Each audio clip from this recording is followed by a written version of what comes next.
Muy buenos días, audiencia de Trade World. Para mí es un gustazo estar hoy platicando con el ingeniero Liscano, presidente ejecutivo de la Federación Mexicana de la Industria Aeroespacial. Querido Luis, gran profesional, gran amigo, y hoy nos da el favor de sus tiempo y de sus palabras para poder tener esta conversación. Muchísimas gracias, Luis, por aceptar este tiempo con nosotros. Gracias, Marcos. Bueno, primero que nada, muy agradecido y muy honrado de estar nuevamente en el foro de Air Trade World, ¿verdad? Que crece cada día y conforme va pasando el tiempo va creciendo más y más y se va haciendo, de hecho, ya es un referente dentro del sector aeroespacial de nuestro país. Muchas gracias, Marcos, y gracias a todos los No, hombre, no, para nosotros es un gusto y como dije hace un rato, independientemente de ser el presidente ejecutivo de la FEMIA, y contar con el favor de amistad, para mí es un honor y es un honor tenerte aquí, querido Luis. Así que, pues si me lo permite, nos vamos de lleno a esta conversación, una conversación interesante, una conversación que le llamamos Perspectiva 2022, en donde ahora estamos con esta estrategia de hacerlo visual, de juegos por parte de tuya, como representante máximo del sector aeroespacial en México, FEMIA. Para aquellos que probablemente no lo sepan, FEMIA es el único organismo en México que representa los intereses a nivel nacional de la industria aeroespacial y lo que se pueda comentar acá es de interés común y en beneficio para todos nosotros. Así es, si me permite, Luis, quisiera empezar a abordar, pues bueno, tema obligado, con los resultados que hemos obtenido en el sector durante todo este 2021, que ya pues a 2 días de cerrarlo, día y medio. ¿Qué perspectiva estás mirando desde la silla de la presidencia ejecutiva de la FEMIA para el 2022 en el sector, Luis? Bueno, primero que nada, antes de entrar de lleno en las perspectivas, me gustaría platicar un poquito de 2021. 2021 fue un año muy rudo para el sector. Como sabes, la pandemia sin duda fue un factor que impactó durísimo en nuestro sector. Nuestro sector se alimenta o se propulsa, ¿no? Precisamente a raíz del tráfico de pasajeros. Bueno, me refiero a la parte comercial, a la parte que atendemos. Transporte de pasajeros. Exactamente, transporte de pasajeros es una parte muy, muy importante.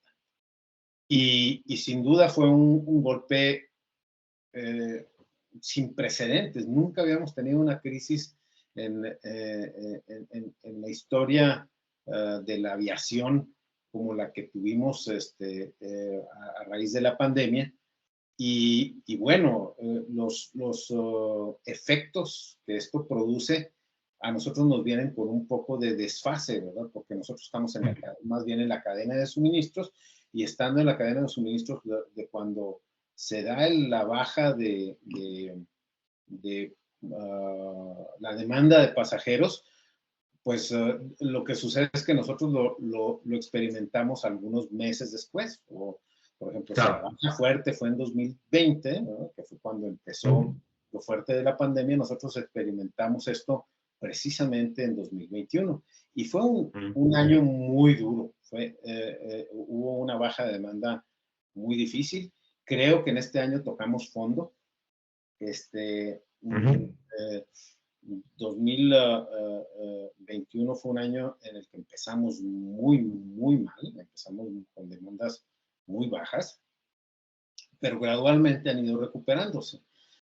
Como saben, en 2020 contra 2019, o sea, 2019 fue antes de la pandemia, en 2020 terminamos con un 31% de disminución en las exportaciones, que es como medimos nosotros la actividad de nuestro sector, casi un 32%, 31.8% más o menos, ¿no? Que nos situaba cerca de los 6.600 millones de dólares de exportación, cuando llegamos a 9.600 millones de exportación. Estamos hablando de 3.000 millones de dólares menos de volumen en el sector. ¿Qué es lo que sucede en 2020? Empezamos muy, muy bajos, sumamente bajos, y empezamos a recuperar, empezamos a ver algunos temas de recuperación por la reactivación también de la actividad de vuelos comerciales sobre todo. Y nosotros hicimos precisamente cuando empezamos con los temas de la pandemia, pronosticamos un 35% de baja y fue un 32%, no nos fue tan mal.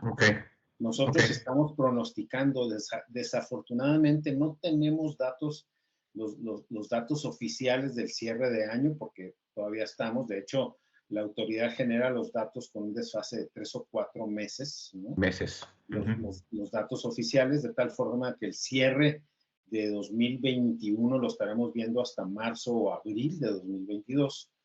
Así es como funciona esto. Entonces, pero con los datos que tenemos disponibles y con los datos que teníamos, nosotros nos aventamos a hacer una estimación de que iba a estar entre un 6 y un 10% de incremento contra el 2020. 2020 fue un año terrible, ¿no? Claro. Y lo que estábamos augurando es que fuéramos a quedar aproximadamente en alrededor de los $7,000 millones de exportación. Caímos hasta 6,600 y vamos a subir a 7,000 con un crecimiento marginal contra el 2020, que fue muy mal, ¿no? De aproximadamente entre un 6 y un 10%. Ahorita los números nos indican que vamos a andar precisamente alrededor del 8, entre el 7 y el 8%, ¿no? Que más o menos estamos donde teníamos nosotros el pronóstico. Sin embargo, nuestro pronóstico para el 2022, o sea, el cierre es, haciendo un resumen, el cierre de 2021 es que estamos teniendo, o vamos a tener un crecimiento marginal, donde tocamos fondo y empezamos lentamente la recuperación. ¿Cuáles son las perspectivas de 2022? Las perspectivas de 2022 es una franca recuperación tomando como una suposición fundamental que la pandemia se resuelva o no impacte el tema de la aviación comercial. Ahorita, como todos sabemos, tenemos el tema de la variante Omicron, de COVID-19. Y bueno, ahorita hay información cruzada, está empezando a haber algunas afectaciones, sobre todo en algunos vuelos internacionales, pero no tenemos no sabemos bien a bien cuál va a ser el impacto. Hay gente y fuentes muy, vamos a decir que con conocimiento de causa o de experiencia en el sector salud, que nos dicen que esto, la tasa de contagio acelerada, pero la baja letalidad de esta variante, lo que auguran es precisamente el principio del fin de esta pandemia. Y hay gente que dice que, pues así como está habiendo estas mutaciones, puede haber otras que puedan ser más letales y que con esta tasa de contagio, pues entonces entraríamos en una situación similar a la que estuvimos en la parte más difícil de la pandemia. Realmente no lo sabemos. Nosotros estamos siendo optimistas y nosotros lo que planteamos es que, suponiendo que resolvemos o se resuelve o sigue el curso de resolución del tema de poder ya sea resolver la pandemia o vivir y seguir con la vida de la humanidad, ¿verdad? Viviendo con esto. Entonces vamos a tener un año 2022 de franca recuperación del sector. Y ahí estamos pronosticando un crecimiento que puede ir hasta el doble del crecimiento que tuvimos en este año. Estamos pronosticando hasta un 16%. ¿Qué es lo que teníamos con crecimientos de doble dígito hace 3 años? Estaríamos regresando a los volúmenes de doble dígito nosotros en los últimos 15 años habíamos tenido crecimientos de el 14% promedio anual. Obviamente, conforme el volumen es más grande, tus crecimientos porcentuales, mantener los crecimientos porcentuales altos es más difícil, ¿verdad? Claro. Mayor volumen. Por eso nosotros estamos estimando un crecimiento importante del 16, del 16% en 2022 y de entre el 13 y el 15% en 2023, lo cual nos va a ubicar en 2024, a principios de 2024, más o menos a los niveles en los que estábamos antes de la pandemia. Antes de la pandemia. Cercanos a los 10,000 millones de dólares. ¿Verdad? Y el tema logístico que vivimos durante todo este año, evidentemente por digamos, el coletazo que nos dio el 2020 en todo el retraso de la carga y el transporte, tanto aéreo, marítimo como terrestre, este impacto que tuvimos y que pues estamos hablando con él todavía por todo este asunto de contenedores atorados en los puertos y la demanda o quiero decir la sobredemanda de carga aérea. ¿Cómo vislumbras que este tema logístico en el 2022 pueda también impactarnos? ¿O crees que hay un movimiento que se esté dando en función de los resultados que el mismo sector nos ha dado?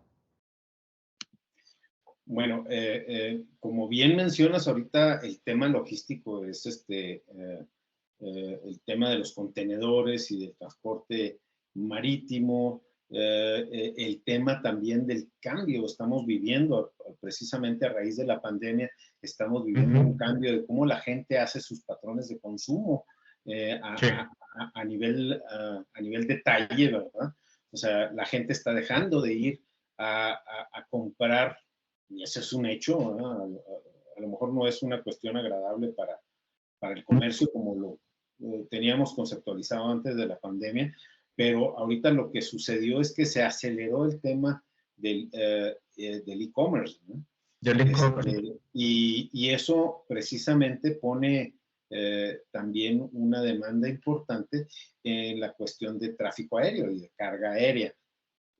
¿Cómo vemos el impacto dentro del sector? Bueno, el impacto dentro del sector viene precisamente en los temas de mantenimiento, reparación y overhaul, porque hay una necesidad importante de cambiar aviones que estaban operando en servicio de pasajeros, cambiarlos al tema de carga. Normalmente son los aviones que tienen más, que están más cercanos a su fin de la vida útil como transporte de pasajeros, y entonces el paso natural es precisamente hacer una conversión. Pasarlos a carga.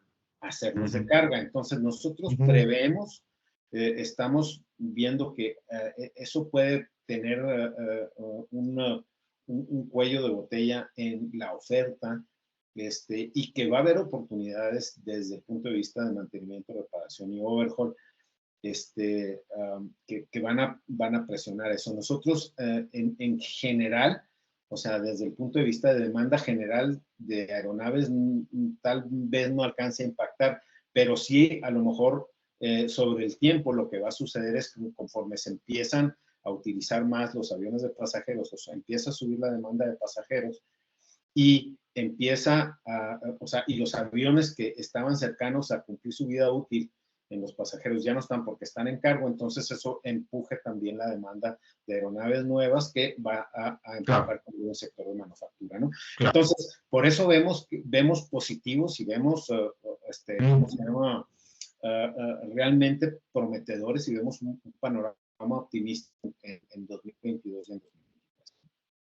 Ahora, veamos un poco con respecto a lo que son las perspectivas para el sector en términos de operación, y ya hablamos también en términos logísticos.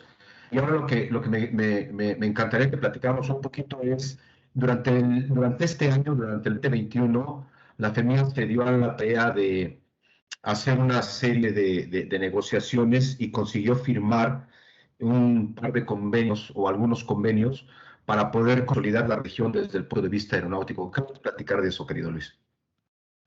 Gracias, sí, bueno, de hecho, esa fue una de las grandes enseñanzas de la pandemia. Nosotros tradicionalmente pues habíamos venido trabajando, sí, con cooperación internacional con ciertos organismos, pero en este caso tuvimos un acercamiento muy, muy bueno, muy puntual y además muy, muy fructífero con el sector aeroespacial de Estados Unidos y de Canadá. De alguna forma, como te digo, habíamos trabajado juntos en algunas cosas, pero no habíamos tenido un nivel de acercamiento como el que logramos a raíz de la pandemia.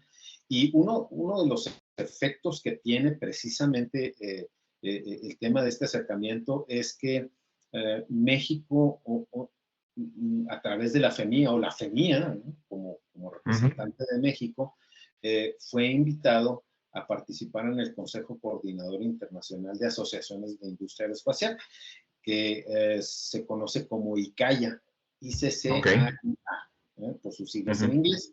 Y ahí participan asociaciones vamos a decir que son las ligas mayores de las asociaciones de industria aeroespacial en el mundo. Participan las asociaciones de Estados Unidos, la de Canadá y la de Brasil en América. En Europa está la Asociación Europea como conjunto, ¿no? Está la Asociación Rusa, la Asociación de Japón. Muy recientemente está la Asociación de Singapur, ¿no? Que tiene un peso específico importante por el tema de mantenimiento, reparación y overhaul, que fue invitada. Singapur fue invitada al mismo tiempo que México y muy recientemente la de Malasia. Prácticamente esas asociaciones son las asociaciones que tienen la voz de la industria con la Autoridad Aeronáutica, que es OASI, que es la organización mundial que regula las actividades sobre todo de tráfico aéreo y todo lo que tiene que ver con aviación en el mundo. Y nosotros somos parte de eso. Afortunadamente, hay algunas, esta organización opera con algunas comisiones o con algunos grupos de trabajo específicos, y hay un grupo de trabajo que recientemente se formó para el tema de mantenimiento, reparación y overhaul, para homologar el tema de los requerimientos que requieren las autoridades aeronáuticas en los países específicos para poderle dar servicio a las aeronaves, o sea, para poder dar mantenimiento a las aeronaves de los países, ¿no? Entonces, cada país tenía su certificación y si tú tienes una amplia experiencia en esto, tú sabes que si tú querías darle mantenimiento a una aeronave por decir algún país como Perú, ¿no? Entonces necesitabas tener a la autoridad aeronáutica de Perú que te diera una certificación y que te auditara para decir que tú estabas certificado para poder dar mantenimiento a aeronaves con matrícula de Perú. Y imagínate, si eso es con cada uno de los países del mundo, entonces eso se volvía una cuestión pues muy difícil de administrar y de mantener y que se refleja en los costos, ¿verdad? Y que realmente no aporta nada nuevo en el tema de seguridad, sino que simplemente era una cuestión pues, de burocracia interna de los países, ¿no? Lo que está planteando este grupo o esta comisión que se está haciendo dentro del ICAIA, ¿no? Para platicar con OASI, de hecho hay un grupo, una contraparte de OASI que hace esto, es precisamente estandarizar y que haya una sola certificación para que esté basada, de hecho se está planteando que esté basada en las certificaciones que plantea la FAA en Estados Unidos y EASA en Europa, que son las más funcionales y las que más seguridad proveen, ¿verdad? Y que esa certificación valga para valga en todas las autoridades aeronáuticas de todos los países. ese grupo de trabajo, a raíz de esta colaboración que estamos teniendo y a raíz de esta invitación que nos hacen de participar ahí, está siendo liderada precisamente ¿cómo se llama? Por una persona de uno de los miembros de MRO de FEMIE, y a nosotros eso nos llena de orgullo, porque además, ¿cómo se llama? El vicepresidente o el vicelíder, ¿verdad? De esta comisión, ¿verdad? Sí. Es precisamente el representante de Singapur, que Singapur, tú sabes, tiene una tradición y una fuerza en los temas de mantenimiento. Brutal, enorme, claro. Importante. Y pues bueno, ¿cómo se llama? Es un reconocimiento tácito de las organizaciones, de la importancia que tiene México dentro del sector. No, bueno, una de las cosas es que el ejercicio que se ha llevado a cabo dentro de la FEMIA, en términos de manufactura, en términos de estabilidad, en términos de asociación, ¿no? De convenios, ha sido tremenda, y puedo yo agregar un poco, si me lo permites, Luis, el ejercicio que también se llevó a cabo durante FEMEX en este año, pues para poder firmar ahí también una serie de convenios que le vengan a aportar a la industria y que pueda establecer temas colaborativos, ¿no? entre México y otros países latinoamericanos. Pero pues bueno, podemos pasar todo el día platicando de todo este tipo de cosas que son extremadamente interesantes, y la verdad es que quiero dejar espacio para una siguiente conversación y que podamos ir dando a la comunidad Trade mucho más material para que lo dejemos un poco picaditos y que nos sigan hacia adelante. Y en ese sentido, Luis, yo te pediría que nos des un mensaje desde tu silla como presidente ejecutivo de la FEMIA para este 2022 que arrancamos, con el ánimo que hemos platicado, y con esa perspectiva de la que ya nos acabas de comentar, pero un mensaje muy personal y particular tuyo para la comunidad de Trade. Sí, bueno, pues primero que nada, desearles lo mejor, primero que a todos que tengan, que terminen este 2021 y que empiecen y que pasen el 2022, sobre todo con salud, porque a final de cuentas eso es lo que hace que todo lo demás sea posible, que estemos disponibles y puestos para afrontar los retos que tenemos. Siempre va a haber retos, ¿no? Pero no solamente retos, también va a haber oportunidades, ¿no? También hay cosas buenas. Yo creo que todo este movimiento que nos está trayendo esta situación de salud en la que el mundo entero se vio envuelto, también tiene cosas y también está generando, así como generó problemas que son de todos conocidos, también está generando oportunidades, y lo que hay que hacer es que tenemos que tener la actitud correcta y estar preparados para poder tomar esas oportunidades, ¿no? Así como mencioné el tema de las conversiones, que esa es una situación en la cual yo creo que podemos obtener beneficios como comunidad aeroespacial mexicana. También, sin duda, está ahorita, por ejemplo, el replanteamiento de toda la cadena de suministros del sector por parte de los OEMs, que están precisamente reacomodando los temas de proveeduría, precisamente con las lecciones aprendidas que les dejó la pandemia. Y yo creo que en esas reestructuras México tiene un papel preponderante, de tal forma que nosotros podamos capitalizar esas cosas. Y yo creo que teniendo la actitud correcta y la preparación correcta, vamos a estar listos precisamente para tomar esas oportunidades. Y yo no tengo la menor duda que México ahorita ya es un jugador muy importante del sector. Nos vamos a convertir en un jugador todavía más importante, y el sector se va a volver un sector más importante para el país. Muy bien. Pues muchísimas gracias, querido Luis, querido amigo. La verdad es que es una plática muy interesante, nutritiva, amena, y pues le vamos a dejar a una siguiente ocasión y que vamos a hablar de temas especiales ahora conforme vaya pasando el 2022. Te aprecio mucho el tiempo que nos has dado, Luis. Muchísimas gracias, y estamos viéndonos en breve. Al contrario, como te dije, un placer y un honor estar aquí contigo y compartir esta pequeña charla entre amigos con todos nuestros amigos que nos siguen de Trade World. Y estamos a la orden. Muchísimas gracias, Marcos.